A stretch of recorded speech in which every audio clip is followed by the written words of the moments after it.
Selamat siang ahli. Selamat siang. Baik.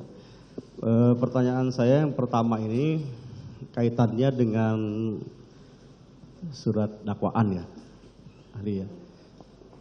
Apabila di dalam suatu perkara ya, itu kan biasa ya ada pasal katakanlah penganiayaan yang dituduhkan terhadap seseorang ya.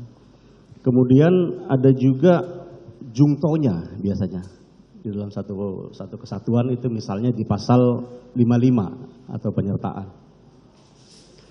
Pertanyaan saya, apakah misalnya contohnya gitu ya, 351 jungto 55 saudara ahli, apakah seluruh kedua pasal itu seluruhnya unsurnya harus terpenuhi baru seorang itu baru bisa dipidana? Atau katakanlah saya contohkan ya, 351-nya katakanlah terpenuhi, tapi pasal 55-nya tidak terpenuhi sebagai satu unsur kesatuan ya dalam yang didakwakan. Bagaimana dalam kondisi tersebut, apakah pidana dapat dijatuhkan terhadap keadaan seperti itu? Ya, baik. Terima kasih pertanyaannya. Jadi unsur deliknya itu ada di pasal 351 seperti Bapak contohkan tadi ya. Disitulah ada unsur subjektif dan objektifnya. Itu dulu yang dibuktikan. Nah, kalau Pak dijungtukan dengan pasal 55 atau 56 atau dengan pebarengan. Kalau 55 itu artinya ada dader lain yang terlibat, ya, ada dader lain. Nah, dader lain itu juga harus jelas apakah dia ikut serta atau menganjurkan, ya. Kalau dia ikut serta, berarti harus dibuktikan apa peran dari masing-masing aktor tersebut. Misalnya 351, disebutkan di dalam dakwaan A, B, C, ya, pelakunya, dadernya A, B, C. Karena A, B, C udah otomatis pelakunya lebih dari satu dong. Maka wajib dengan pasal 55. Bisa juga dia pakai 56. Kenapa? B, C perannya lebih condong, atau dia alternatif. Dakwaan pertama 351 jungto 55 atau 351 jungto 56 ya. Nah, jadi harus dibuktikan peran dari A, B dan C terkait dengan pasal 55-nya. Apa perannya? Jadi ada dalam konteks ini ya. Ada pelaku, kalau kita menjungtukan dengan pasal 55, ada pelaku aksesorir di dalamnya, ya, dan ada tentu pelaku utama, ada aksesorir yang ada kontribusinya di dalam tindak pidana tersebut.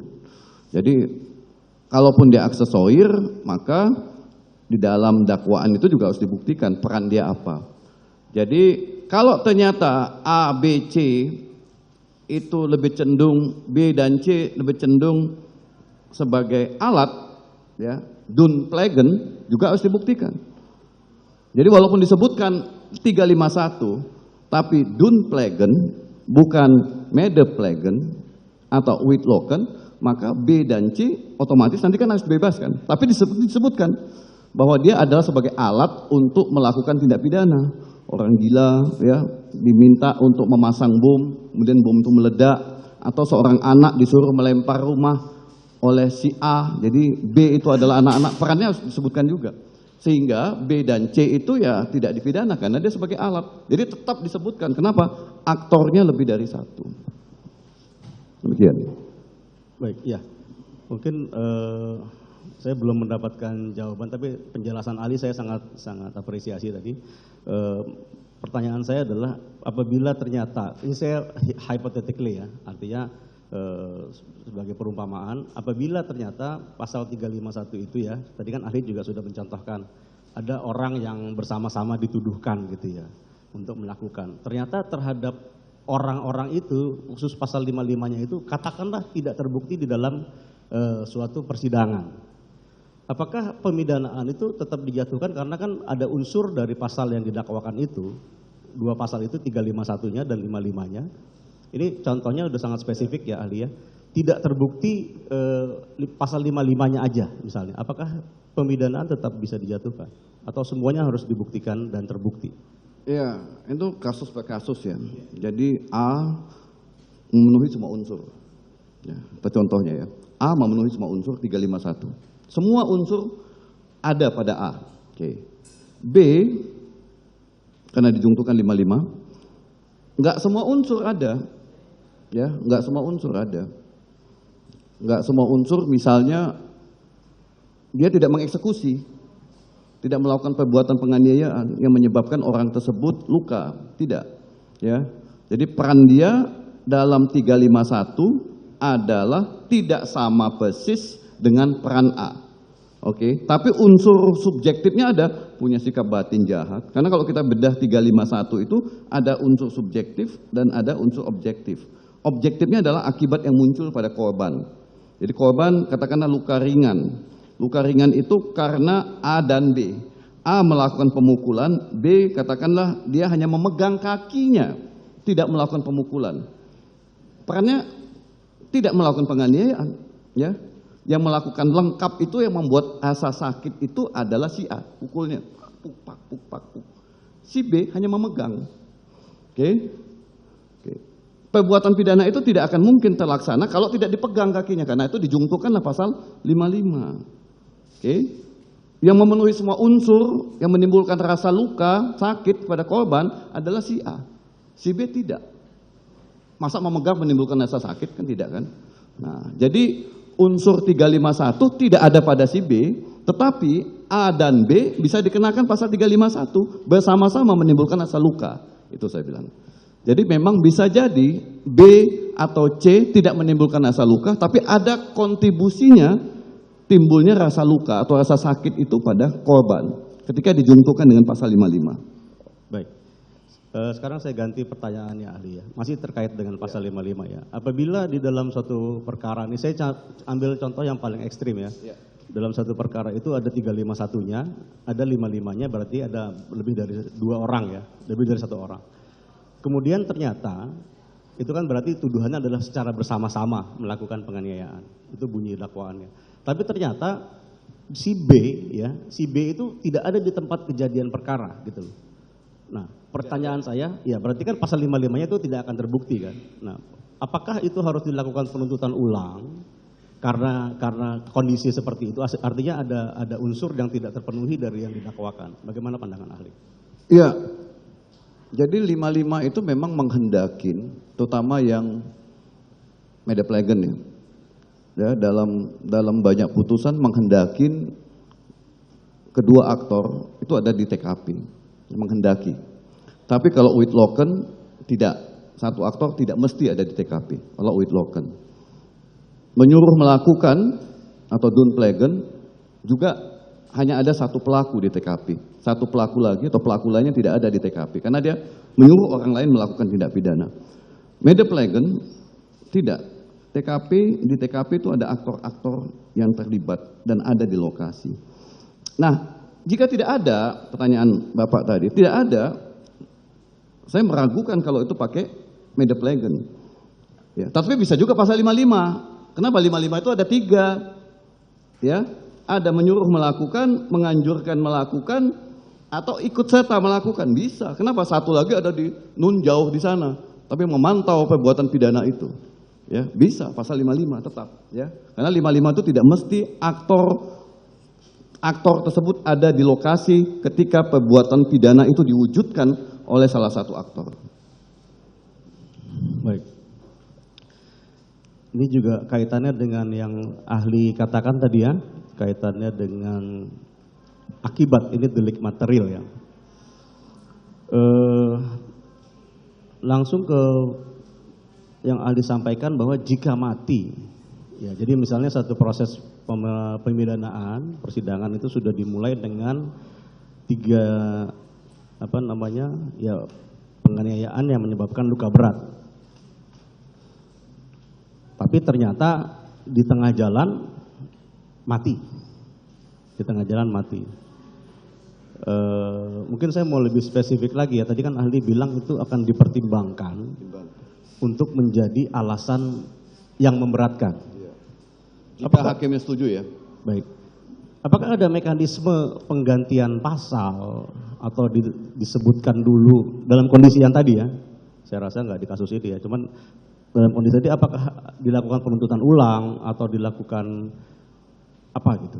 Oh enggak, kalau menurut pandangan saya, misalnya dalam proses persidangan, korban yang luka berat tadi itu meninggal karena dirawat berminggu-minggu di rumah sakit, dakwaan menggunakan pasal yang mengakibatkan luka berat, maka tentu tidak bisa digunakan perubahan pasal ya.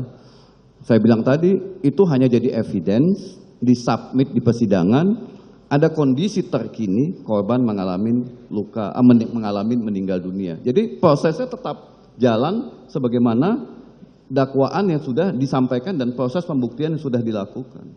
Ya, cuman akibatnya berubah. Iya. Akibatnya menjadi mati. Jadi akibat itu sangat penting sekali ya, ahli ya. Dalam delik-delik material ya. Sangat penting. Sangat penting akibat itu. Oke, berarti akan dipertimbangkan menurut ahli tadi sebagai alasan pemberat.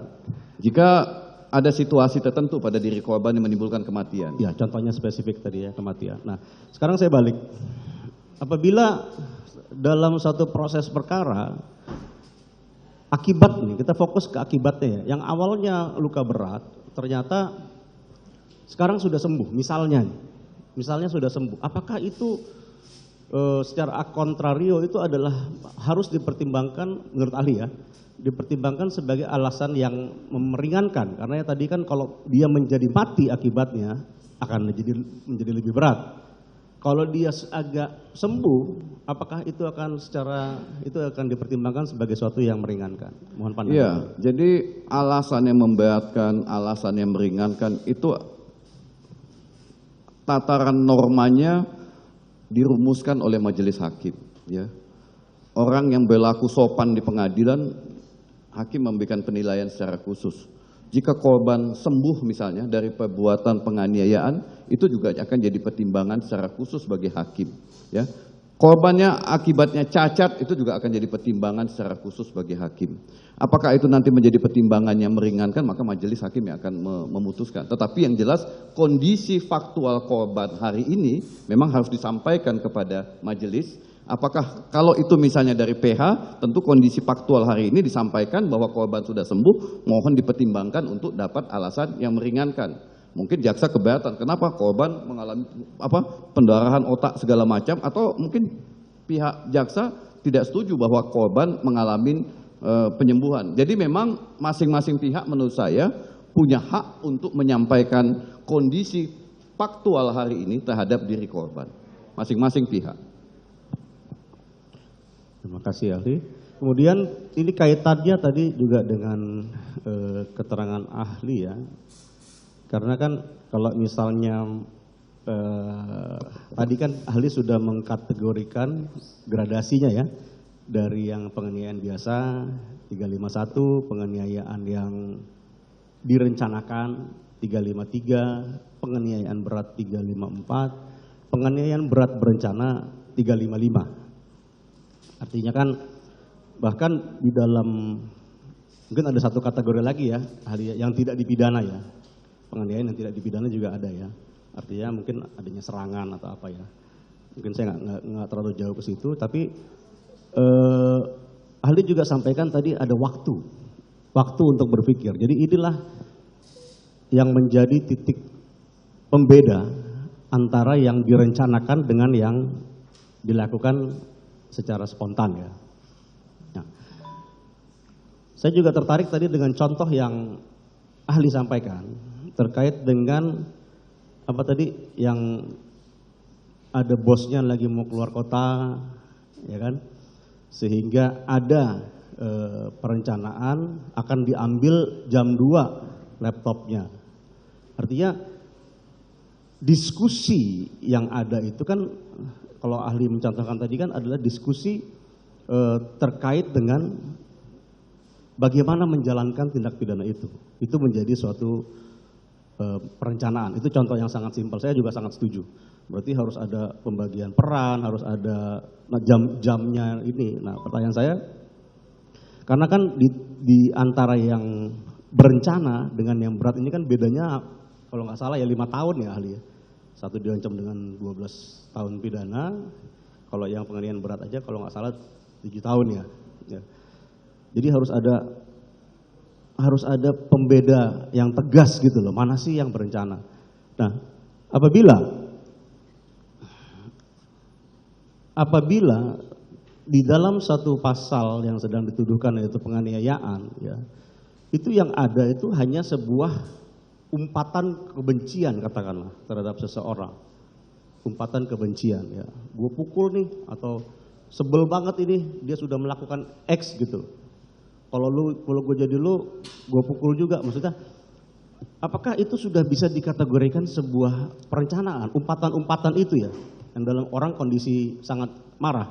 Karena saya mau mengkaitkan dengan apa yang ahli sampaikan tadi, contoh yang ahli sampaikan sendiri bahwa harus ada pembagian peran. Nanti ditentukan jam 2 laptopnya akan diambil. Apakah perencanaan itu seperti itu? Mohon di penjelasan ahli. Ya, terima kasih. Jadi dalam KUHP kita memang tidak ada penjelasan yang memuaskan terkait dengan perencanaan. Karena itu ada dalam ruang batin dari si pelaku. Dalam konteks penganiayaan itu adalah delik-delik yang sengaja dilakukan. Itu adalah delik-delik dolus kalau kita lihat dari sisi sikap batin. Bukan delik kulfa, ya, dolus. Nah, ada dolus yang sangat jahat dalam penganiayaan ini. Sama juga dengan pembunuhan. 338 adalah delik dolus. Tapi ada delik dolus yang paling jahat dalam pembunuhan yaitu 340, direncanakan. Jadi penganiayaan itu adalah dolus, tetapi di dalamnya ada penganiayaan dan itu hanya ada satu pasal 355. Oke. Jadi kalau kita bedah 355 itu adalah penganiayaan berat yang direncanakan lebih dahulu. Jadi si aktor telah mempersiapkan dirinya untuk melakukan penganiayaan berat. Itu dulu harus dibuktikan. Ya. Si aktor telah mempersiapkan dirinya untuk melakukan penganiayaan berat. Bagaimana membuktikannya? Tentu nanti diukur dari akibatnya. Begitu akibatnya timbul luka berat, terbuktilah penganiayaan berat. Oke. Yang sulit adalah membuktikan perencanaannya. Ya. Kalau dari penganiayaan beratnya, mudah membuktikannya. Ukurannya medis, scientific evidence. Oke. Dalam konteks perencanaan, ya, membuktikannya adalah ada sikap batin yang sengaja untuk menganiaya. Jelas ketika dia bertemu dengan orang tersebut, berarti dia sadar menganiaya, menginjak, menendang, memukul, menyundut, segala macam. Nggak perlu pun dibuktikan di pengadilan, pasti itu sengaja. Ya, orang udah minta ampun dipukulin terus sengaja. Lalu ada elemen lain, direncanakan lebih dahulu. Direncanakan lebih dahulu artinya si aktor sudah mempersiapkan dirinya untuk menganiaya berat orang tersebut. Mempersiapkan dirinya untuk melakukan penganiayaan berat. Dari mana? Kita contoh ya, kasus, kalau kita melihat putusan kasus Novel Baswedan, itu 355 juga. Dari mana membuktikannya? Menguntit, ya, mengawasi rumahnya, menyiapkan air keras untuk disiram. Ya, jadi clear di situ. Menunggu di pojok jalan, ya, untuk menyiramkan air keras ketika yang bersangkutan keluar dari masjid. Ya, nah itu perencanaan. Beda misalnya kalau si aktor bawa air keras, siram langsung gitu loh. Beda. Ya. Beli, kirim langsung, itu kan bukan yang direncanakan. Jadi yang dikatakan jeda waktu itu, mereka kalau di aktornya lebih dari satu, berarti mereka ada melakukan pemufakatan jahat untuk melakukan penganiayaan. Kalau aktornya satu, berarti si pelaku sudah memutuskan dirinya dalam jangka waktu tertentu untuk melakukan penganiayaan. Doktrinnya jangka waktu tertentu. Jangka waktu tertentu itu tidak diputuskan berapa lama, sehari, 2 hari, 3 jam, 2 jam, 4 jam. Tapi ada jeda. Misalnya contoh, perbuatan itu dilakukan pada pukul 5 sore, kalau 5 pagi kalau kasusnya Novel Baswedan, 5 pagi. Si pelaku sudah datang ke tempat itu sebelumnya, sudah menyisir tempat itu sebelumnya, datang 3 kali. Kemudian sebelum jam 5 pagi mereka sudah masuk ke kompleks itu beberapa jam sebelumnya. Nah, jadi disitulah bentuk perencanaan itu dilakukan. Jadi kalau kita lihat ada tahapan-tahapan ketika akan mengeksekusi. Penganiayaan berat yang tidak direncanakan, saya misalnya bertemu dengan, kebetulan saya dosen, bertemu dengan mahasiswa saya di kelas, saya dalam keadaan panik karena mereka ribut, saya banting seorang mahasiswa sehingga dia pingsan, itu penganiayaan berat. Kenapa? Saya datang ke tempat itu untuk mengajar, cuman saya kesel gitu loh, ribut. Oke, karena ribut saya banting seorang mahasiswa dan dia masuk rumah sakit, itu penganiayaan berat. Artinya ide untuk sikap batin jahat untuk mewujudkan tindak pidana penganiayaan berat itu seketika saya lakukan. Sama dengan membunuh, seketika begitu bertemu orangnya seketika. Nah, penganiayaan yang direncanakan nggak ada jeda, itu saya bilang tadi, jeda untuk mempersiapkan, untuk mengambil keputusan, melakukan penganiayaan. Jadi kita tidak punya rumusan matematika yang pasti untuk menentukan sikap batin perencanaan itu. Tetapi yang jelas ada jeda waktu untuk memikirkan bagaimana bentuk penganiayaan yang dilakukan kepada korban. Baik, saya tertarik tadi dengan contoh ahli ya. Saya mau membuat suatu perumpamaan ya. Tadi kan contohnya adalah mahasiswa yang berisik di kelas ya. Ya. Saya tertarik. Ini contoh ya, bukan saya. Contoh. Tidak. Saya yakin ahli tidak melakukan itu. Misalnya ya,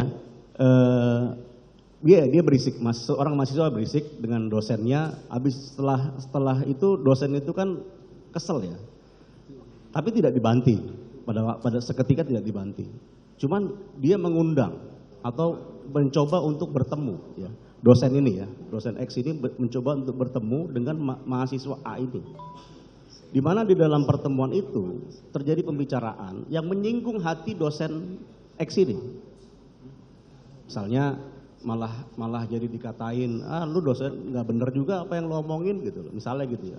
Lalu dengan luapan emosi si dosen X itu, walaupun dia sudah meminta, ya dia meminta pasti kan untuk dilakukan konfrontasi mungkin ya, diskusi konfrontasi. Ternyata meluaplah emosi dosen X itu, lalu dipukullah si mahasiswa A itu. Nah, apakah fakta bahwa dosen X itu meminta menentukan sebuah waktu untuk bertemu, untuk membahas itu, dan ternyata di situ ada luapan emosi yang tinggi, itu sudah cukup untuk menyatakan bahwa di situ ada perencanaan karena sudah diatur bertemunya, bukan diatur, tapi tidak ada ya, faktanya tidak ada bagaimana rencana-rencana atau pembagian tugas atau apapun. Bagaimana pandangan ahli? Ya, jadi begini, saya tangkap ya, mudah-mudahan saya nggak salah menangkap. Jadi kesel saya, ya, tapi tidak saya lakukan hari itu, ya. Tapi saya punya ini dengan ilustrasi yang agak berbeda. Tapi saya punya niat, kapan ini mahasiswa saya hajar, ya, ada niat itu. Tidak di saat itu, di saat lain, ya. Ketemu sama dia, lalu saya hajar. Nah itu saya sudah merencanakan. Oke, jadi ada situasi yang menyebabkan saya kesal, tapi tidak saya luapkan karena di situ banyak mahasiswa, saya malu sebagai dosen menganiaya mahasiswa. Tapi saya pendam dulu, tapi saya sudah menyusun satu langkah untuk melakukan penganiayaan kepada dia di tempat kosnya. Maka perbuatan saya ini disebut dengan penganiayaan berat, penganiayaan direncanakan. Ya, penganiayaan direncanakan. Kenapa? Memang pemicunya ada, tetapi kan kalau ada pemicu bukan berarti tindakan kita memukul orang adalah legal, enggak kan? Tetap ada proses. Yang kedua, ya, saya ingin ketemu dia untuk menasehati dia, gitu loh. Tidak ada sikap batin saya untuk menganiaya dia. Kita ketemu yuk di Starbucks lantai 3, kampus X saya sebut. Ketemu untuk menasehati. Di situ ngeyel dia. Wah, bla bla bla bla bla bla. Ya. Saya pukul dia. Pingsan. Itu konteksnya bukan perencanaan. Kenapa? Ketika datang ke situ niat saya adalah untuk menasehati dia dan di tempat ramai lagi nih. Menasehati dia. Lokusnya tempat ramai. Tapi dia ngeyel. Emosi saya nggak terkendalikan, saya pukul dia. Ya, itu konteksnya penganiayaan berat, bukan yang direncanakan. Jadi memang bagaimana sikap batin saya ketika datang ke tempat kos dia yang sepi gitu loh. Bagaimana sikap batin saya datang ke Starbucks untuk bertemu dia dan menasehati dia, tapi ngeyel, saya pukul, pingsan, itu juga tidak masuk dalam konteks penganiayaan berat yang direncanakan. Baik, saya sangat paham ahli. Jadi memang harus ada sikap batin tadi yang ahli sebutkan sejak awal ya, yang tentunya juga akan dibuktikan ya di dalam persidangan ya. Oke, saya rasa cukup. Lanjutkan. Rekan saudara ada yang mau bertanya?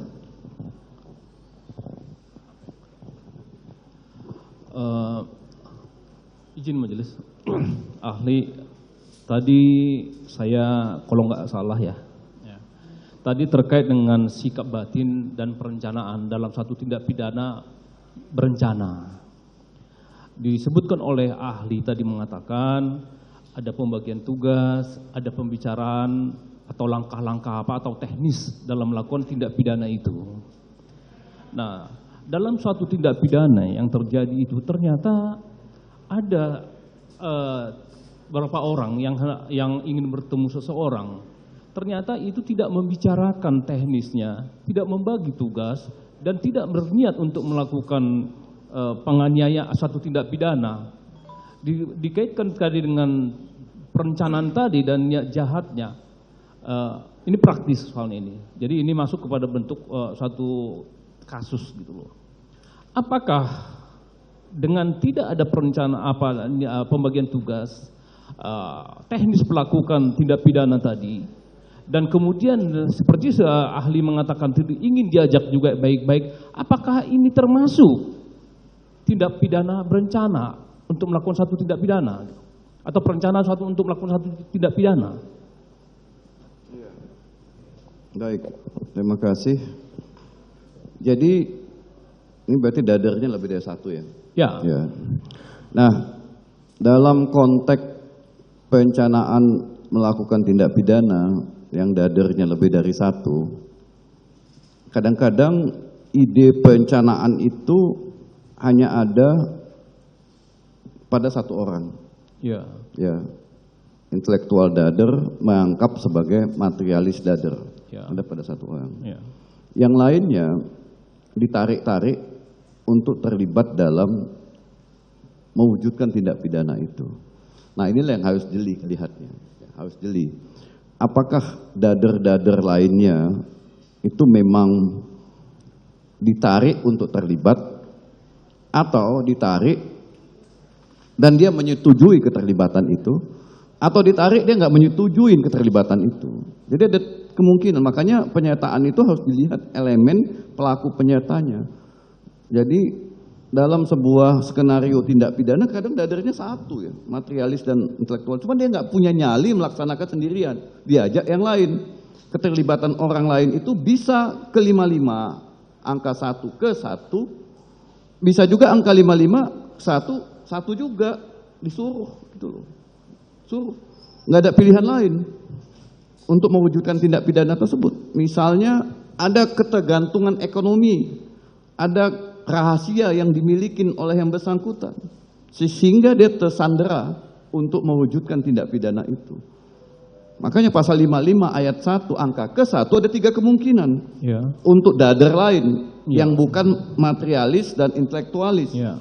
Ya, harus dilihat apakah dia menyuruh, disuruh, atau ikut serta, atau 56 kontribusinya minimalis. Kontribusinya minimalis. Tidak terlibat dalam mewujudkan tindak pidana itu secara material, tidak ada perannya. Apakah misalnya gini, saya punya ART, ada relasi kuasa saya dengan ART. Oke, kita lihat dulu relasi kuasa. Ada relasi kuasa. Saya ajak dia, ayo ke X. Untuk apa Pak? Ikut aja lah kamu. Saya ingin menghajar seseorang. Oke, kamu tunggu di luar ya. Karena tahu ada orang.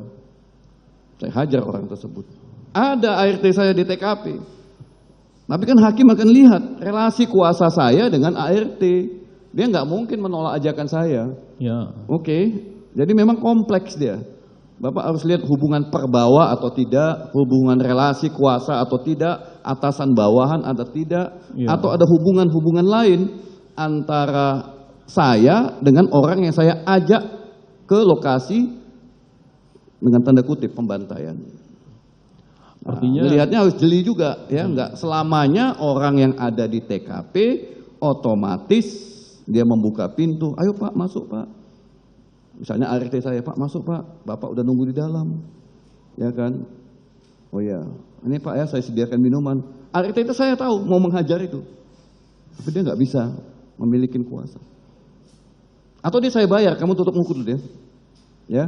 Apakah bisa kita gunakan pasal 55 angka 1 ke 1 ikut serta? Belum tentu. karena itu ada relasi kuasa yang disampaikan oleh ahli tadi. Jadi memang harus jeli dipisah-pisah peran dan ininya. Makanya tadi itu ahli, apabila tidak ada relasi kuasa ataupun hal-hal yang mungkin tanda kutip tersandera ataupun terikat kepada kemampuan ekonomi yang tergantung kepada intelektual dadernya, apakah dengan tidak ada perencanaan tadi, pembagian tugas ataupun waktu yang harus mereka persiapkan untuk melakukan teknis penganiayaan itu, apakah itu termasuk perencanaan atau tidak? Ya, itu untuk memudahkan kita memahami medeplegen, ya, ikut serta. Ya. Ikut serta dalam bahasa lain bersekutu. Ya. Bahasa lain menyebutkan bersama-sama. Ya. Jadi ada bersekutu bersama-sama melakukan tindak pidana. Kalau kita sebutkan bersama-sama berarti dari persiapan hingga pelaksanaan dia ada perannya, tetapi bukan peran utama. Ya, bisa juga dia perannya minimalis tapi dia ikut serta. Bisa juga sama-sama merencanakan, ya, mempersiapkan, ya. Ayo kita bunuh dia. Oh ya, bagus tuh dia memang begini. Jadi dua-duanya akhirnya menjadi intelektual dader dan material dader. Itu juga penyertaan. Tapi tidak selamanya dua-dua menjadi intelektual dan material dader digolongkan sebagai penyertaan. Tapi ada juga perannya nggak begitu signifikan dalam mewujudkan tindak pidana itu. Tanpa kehadiran dia, maka tindak pidana itu tidak terwujud, tidak terlaksana. Nah, itu juga harus dilihat. Ya, jadi memang sikap batin jahat harus bisa dibuktikan di antara dader-dader ini, itu satu. Yang kedua, dalam mewujudkan sikap batin jahat itu, apa pembicaraan-pembicaraan yang sudah mereka lakukan itu harus dicatat, ya, pembicaraan. Karena pembicaraan itu adalah perwujudan dari sikap batin jahat. Ya, yang ketiga adalah di lokasi apa peran dari masing-masing dader itu, perannya ada atau tidak. Itu yang dilihat. Jadi rangkaian kondisi sine qua non dalam delik penganiayaan maupun delik pembunuhan atau delik-delik terhadap nyawa, tubuh dan nyawa itu harus ada. Jadi kondisi sine qua non itu adalah rangkaian fakta-fakta yang harus kita susun logis dan sistematis untuk menentukan bahwa ini adalah berkolaborasi atau bersama-sama atau bersekutu untuk melakukan penganiayaan. Atau tidak berkolaborasi, yang satu ada relasi kuasa, tetapi di tempat terjadinya tindak pidana, dia mewujudkan tindak pidana itu seolah-olah ikut serta. Gitu. Jadi memang agak absurd membedakannya ikut serta atau menyuruh melakukan atau membantu melakukan. Kalau menyuruh gampang, ikut serta dan membantu itu sulit sekali membedakannya. Kenapa? Meskipun dalam beberapa putusan membantu itu ketika bukan berarti membantu itu dader nggak ada di lokasi, ya, ada juga dader di lokasi, dader lain, tidak selamanya. Jadi kalau kita baca putusan-putusan pengadilan, tidak selamanya membantu melakukan itu dader tidak ada di lokasi. Ada juga dader yang di lokasi, tetapi dia tidak ikut mempersiapkan tindak pidana itu. Tapi kalau dia ikut dalam konteks pembicaraan tindak pidana itu, kemudian dia ada di lokasi, Nah, kita lihat relasi kuasa antara dader yang satu, dader yang lain seperti apa, maka kita bisa punya kesimpulan apakah ini ikut serta, membantu melakukan, atau menyuruh melakukan. Jadi ada 3 kemungkinan output yang bisa kita dapatkan ketika dader-dader itu ada di lokasi tempat kejadian perkara. Baik, itu mengenai saya paham dengan peran-peran itu. Tadi saya mengingat apa yang disampaikan oleh ahli tadi mengenai pembicaraan sebelumnya. Pembicaraan sebelumnya. Mungkin ini pembicaraan itu bersifat teknis ataupun cara-cara yang dilakukan oleh dader-dader itu atau intelektual dader, material dader, atau outlocker ataupun siapapun itu, ya kan? Kalau tidak ada pembicaraan itu, teknis yang dibicarakan itu, kemudian terjadi suatu tindak pidana yang diawali seperti tadi mungkin membicarakan baik-baik, ya, ditambah gitu ya, ditambah tidak ada suatu data atau fakta alat bukti yang mendukung perencanaan itu untuk melakukan tindak pidana itu. Apakah ini ada kaitan dengan tindak pidana yang direncanakan atau tindak pidana berencana? Mohon penjelasan ahli. Gini, ada satu kasus ya, yang saya juga memberikan keterangan ahli. Sederhana kasusnya, tapi itu jadi perdebatan di pengadilan. Si A, si B, si C pergi satu ke lokasi. Dalam pembicaraan A, B, C ini tidak ada sama sekali bicara soal tindak pidana. Tidak ada sama sekali. Ya, mereka hanya menyatakan ke tempat itu ingin makan-makan. Oke. Habis itu ada satu orang di tempat itu, di lokasi itu. Ternyata orang tersebut adalah debitur. Ya, ya. Dari si A, orang yang minjam utang dari si A, Ya. nggak dibayar-bayar. Ya. Oke. Temunya tidak sengaja. Ya. Nggak mau bayar juga, karena udah lama dicari, dendam lah ini. Iya, iya. Karena dia tidak ingin orang itu kabur, Iya. dia minta A dan B untuk jaga pintu itu supaya nggak keluar. Oke. Oke, si A yang memukul. Berbagi peran berarti itu. Apanya? Berbagi peran.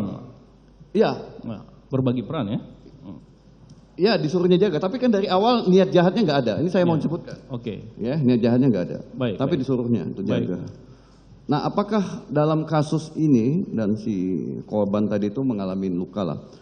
Apakah dalam kasus ini pertanyaannya adalah B dan C ikut serta atau B dan C membantu? Pertanyaannya itu. Ya, Ya. ikut serta atau membantu? Karena niat jahatnya dari si A. Ya. Oke? Ya. A dan B hanya jaga pintu, nggak Ya. melakukan apa-apa pertanyaannya. Kalau mereka terlibat dalam tindak pidana, yes, Ya. yes, ya kan? Karena ada korban di situ. Ya. Nah, itu pertanyaannya di situ. Apa indikator itu membantu? Apa indikator itu penyertaan? Dalam konteks kasus itu perdebatannya juga sulit. Kenapa? Kalau dia membantu kan berarti maksimum 2/3 dari ancaman pidananya. Ya. Lebih ringan. Kalau dia ikut serta sama pidananya itu. Nah, kalau pertanyaan Bapak tadi dari awal mereka tidak ada berbicara soal perbuatan pidana, tiba-tiba di TKP si X melakukan penganiayaan, A dan B sama sekali tidak terlibat dan tidak mau tahu dan kabur, ya, maka itu tanggung jawab si A yang melakukan perbuatan pidana itu. Karena dari awal memang tidak ada pembicaraan. Ya. Ketika di TKP kasusnya adalah A dan B nggak mau tahu, pergi dari tempat itu. Maka udah dipastikan A dan B tidak terlibat dalam tindak pidana. Tapi kalau A dan B ada di situ, nah ini agak sulit. Maka kita cek ke belakang apa pembicaraan yang terjadi antara A, B, dan C terkait dengan X yang menjadi korban. Ya. Kenapa? Karena ini sebetulnya skenario A, kami ditarik-tarik ketika sampai di lokasi ada perbuatan. Tapi A dan B ada di tempat itu. Seperti kasus yang saya sebutkan tadi di awal, yang menjadi perdebatan di pengadilan, apakah itu perdebatannya adalah itu membantu atau ikut serta. Dalam kasus yang pertama tadi itu perdebatannya. Saya hanya menjelaskan secara normatif aja, silakan hakim yang memutuskan. Baik, artinya ahli yang stressing saya adalah mengenai tentang pembicaraan atau teknis atau persiapan tadi itu berkaitan dengan niat jahat, sikap jahat dalam persiapan ataupun perencanaan. Ternyata dengan pembicaraan tadi itu tidak ada dibicarakan mereka, tidak ada teknisnya dan mereka datang baik-baik, ingin bicara baik-baik. dikaitkan ketutulnya kepada hal perencanaannya. Itu ahli yang menjadi stressing saya. Sedangkan yang ahli terangkan tadi mengenai peran masing-masing sesuai dengan pasal 55 bahkan 56. Ya kan? Ya, itu dua hal yang berbeda, perencanaan dengan ikut serta. Justru itu. Ya, perencanaan itu ada di dalam 355, ikut serta ada di pasal 55. Itu konteks yang berbeda. Ya. 55 adalah perluasan pertanggungjawaban dari dader-dader lain. Perencanaan itu adalah sikap batin dari dader atau dader-dader lain. Bisa jadi 355 jungto 55 yang terbukti secara sah dan meyakinkan merencanakan bisa jadi A. Oke. Bisa jadi B dan C tidak terbukti secara sah dan meyakinkan dengan perencanaan, mungkin dengan pasal yang lain menimbulkan luka berat. Kan ada dua kemungkinan dan saya yakin dalam banyak kasus jaksa itu tidak akan pakai satu dakwaan. Ya kan? Jadi bisa jadi dalam skenario itu A lah yang terbukti secara sah dan meyakinkan 355 jungto 55. Oke? B 354 misalnya penganiayaan berat atau 351 atau 76 huruf C ya. Juga ada penganiayaan karena korbannya anak misalnya 76 huruf C. Ada kemungkinan. Jadi tidak otomatis satu paket dia. Itu loh, satu paket. Aktor utamanya terbukti secara sah dan meyakinkan penganiayaan berat yang direncanakan, tidak otomatis dader lainnya juga sama gitu loh. Kenapa? Karena harus dilihat peran dari masing-masing aktor. Yang seperti Bapak sebutkan tadi di awal bagaimana perannya, kemudian di lokasi bagaimana perannya. Ya, jadi itu saya bisa memahami ahli. Yang stressing saya tadi itu, jadi perencanaannya ahli. Jadi enggak kepada peran masing-masing dan akibat yang terjadi. Itu stressingnya. Nah, kemudian saya ingin bertanya ahli mengenai tentang ganti rugi yang terkait dengan restitusi. Ahli mengatakan mengenai tentang dengan actual cost. Ya. Jadi kalau actual cost itu diajukan oleh korban, diajukan oleh korban melalui penuntut umum, ya, maka apakah actual cost itu actual cost yang saat itu sedang terjadi atau saat persidangan dimulai atau diputus atau ke depannya lagi? Karena ini harus fix, aktual itu cost aktual, namanya juga aktual kan? Gitu. Ya, kalau itu saya tidak bisa jawab, itu LPSK yang bisa jawab, ya. Penghitungan sangat teknis itu, itu bukan ahli pidana, itu karena ahli itu tentang korban, ya. Baik, ya, saya nggak kejawab. Ahli tadi mengatakan aktual cost sih. Ya, jadi, aktual cost itu adalah akibat yang dirasakan oleh korban seperti apa. Tapi bagaimana penghitungannya, apakah sampai ke depan atau pada saat itu saja, atau termasuk biaya-biaya perawatan hingga orang ini normal misalnya. Saya tidak bisa menjawab itu. Baik. Terus kemudian mengenai tentang apabila pelaku tidak mampu untuk melakukan ganti rugi ataupun terhadap restitusi itu, kemudian ahli berpendapat bahwa itu bisa dilakukan dengan kurungan, diganti. Pertanyaan saya, atau tidak, kalau tidak itu dengan gugatan perdata, ya toh. Nah, pertanyaan saya, apakah kurungan itu, ya, diganti itu merupakan hukuman tambahan atau teknis untuk melakukan mempermudah eksekusi terhadap harta dari si pelaku? Kan gini nih, terjadi kurungan. Kan tadi kalau dari ahli mengatakan pelaku nggak sanggup bayar. Nggak sanggup bayar, nggak punya kemampuan membayar, katakanlah masih pelajar atau mahasiswa. Terus kemudian dikenakan kurungan untuk mempermudah melakukan eksekusi terhadap asetnya, gitu loh. Pertanyaan saya, hukuman kurungan tadi itu merupakan hukuman tambahan atau metode yang dilakukan untuk mempermudah eksekusi? Pidana tambahan itu disebut. Jadi sebetulnya bukan mempermudah eksekusi. Ya. Jadi subsidiar itu mengganti kalau misalnya terdakwa tidak mampu atau tidak mau membayar subsidiar. Jadi mengganti. Jadi apa kaitannya dengan kalau kayak gitu dengan gugatan perdata? Kalau maksud saya begini, tadi sebetulnya itu agak melebar ya. Gugatan perdata itu maksudnya begini. Misalnya ini di luar konteks pidana ya, di luar konteks pidana ada kerugian yang dialami korban. Ya, terdakwa tidak sanggup membayar ya karena statusnya mahasiswa atau belum punya pekerjaan. Lalu dari putusan yang ingkrah tadi jadikan sebagai dasar oleh keluarga korban untuk menggugat secara perdata. Jadi bukan konteksnya jaksa ya di luar, ini sebetulnya di kamar yang lain. Baik, bukan di kamar ini ya. Paham. Terus kemudian ahli, saya mau nanya pengetahuan ahli, karena ahli juga akan memberikan keahliannya dalam berbagai persidangan pidana ataupun pemeriksaan pidana. Menurut ahli umur dewasa itu menurut undang-undang hukum pidana berapa sih? Sebetulnya kita tidak menyebut dewasa ya, kalau kita mengacu kepada anak. Anak adalah seseorang yang belum berusia 18 tahun. Belum berusia 18 tahun. Artinya ketika usianya 18 tahun tidak digolongkan anak. Tafsiran kita adalah itulah dewasa. Dalam konteks hukum pidana ya. Dalam hukum perdata beda-beda. Saya tidak punya kompetensi menjawab itu. Tetapi dalam konteks pertanggungjawaban pidana 18 tahun. Tetapi kalau kita mendalamin lagi Undang-Undang 11 2012 tentang sistem peradilan pidana anak, maka pertanggungjawaban pidana itu dibedain jadi 3 lapis atau 3 klaster. Di bawah 12, 12 14, 14 di bawah 18. Baik. Beda lagi kalau kita ukur pertanggungjawaban pidananya ya. Tuh. Jadi dewasa tidak ada dalam undang-undang kita, yang ada adalah anak di bawah 18 tahun. Pertanggungjawaban pidana kita mengacu pada 11 2012. Tapi batas usia anak mengacu pada Undang-Undang 35 2014, Jungto 23 2002, 17 2016. Untuk sementara cukup majelis.